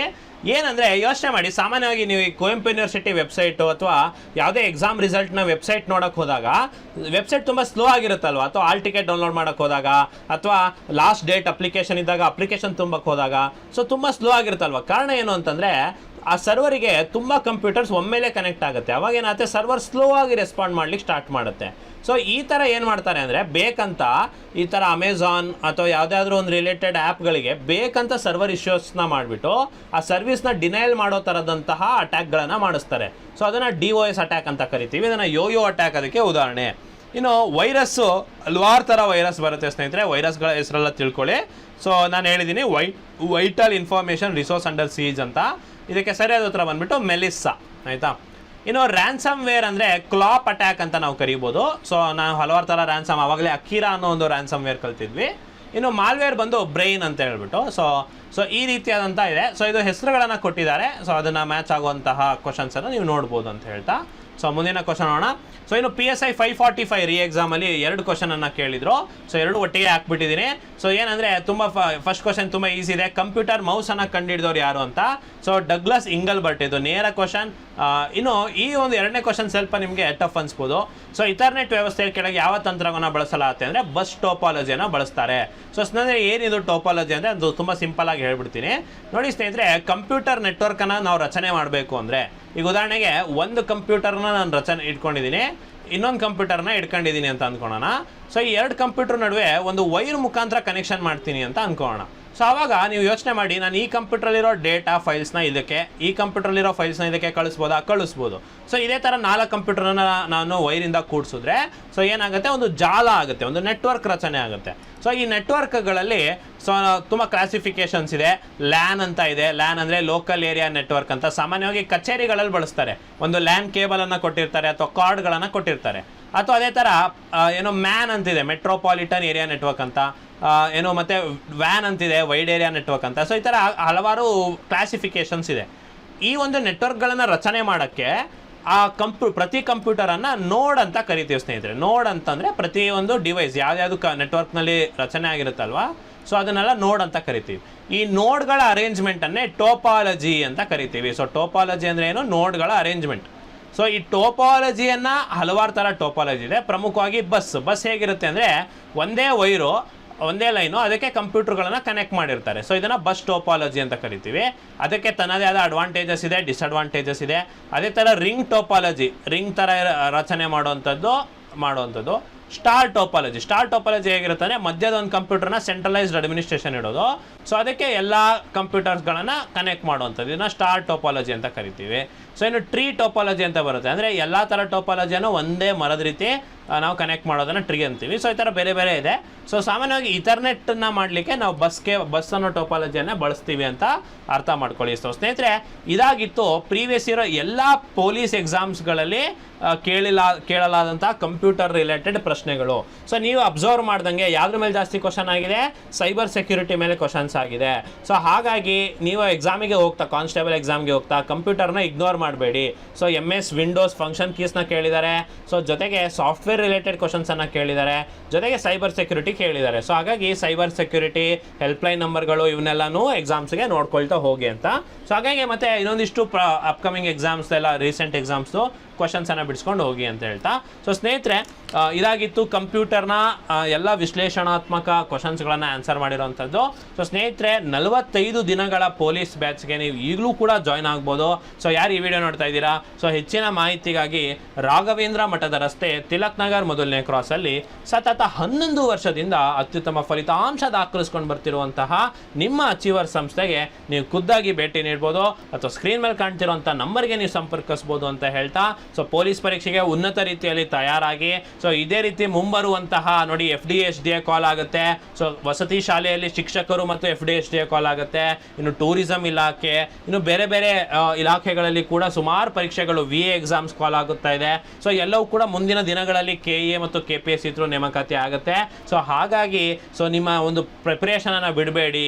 ಸೊ ಎಲ್ಲವನ್ನು ಜೊತೆಗೆ ಮಾಡಿ. ರಿಸರ್ವ್ ಪೊಲೀಸ್ ಕೂಡ ಕಾಲ್ ಆಗ್ತದೆ. ಸೊ ಹಾಗಾಗಿ ಪ್ರಿಪ್ರೇಷನನ್ನು ಕಂಟಿನ್ಯೂಸ್ ಮಾಡಿ. ಸೊ ನಿಮಗೆ ಸಹಾಯ ಬೇಕಿತ್ತಂತಂದರೆ, ಅಥವಾ ಗೈಡೆನ್ಸ್ ಬೇಕಿತ್ತು ಸರ್, ನಮಗೆ ಕ್ಲಾಸಸ್ ಬೇಕಿತ್ತು, ಸೊ ಯಾವುದೇ ರೀತಿ ಮಾಹಿತಿ ಇದ್ರೂ ಸೊ ನೀವು ಅಚೀವರ್ಸಿಗೆ ಭೇಟಿ ನೀಡ್ಬೋದು ಅಂತ ಹೇಳ್ತಾ. ಸೊ ಇದೇ ರೀತಿ ಮುಂದಿನ ವಿಡಿಯೋದಲ್ಲಿ ಸಿಗ್ತೀನಿ. ಧನ್ಯವಾದಗಳು.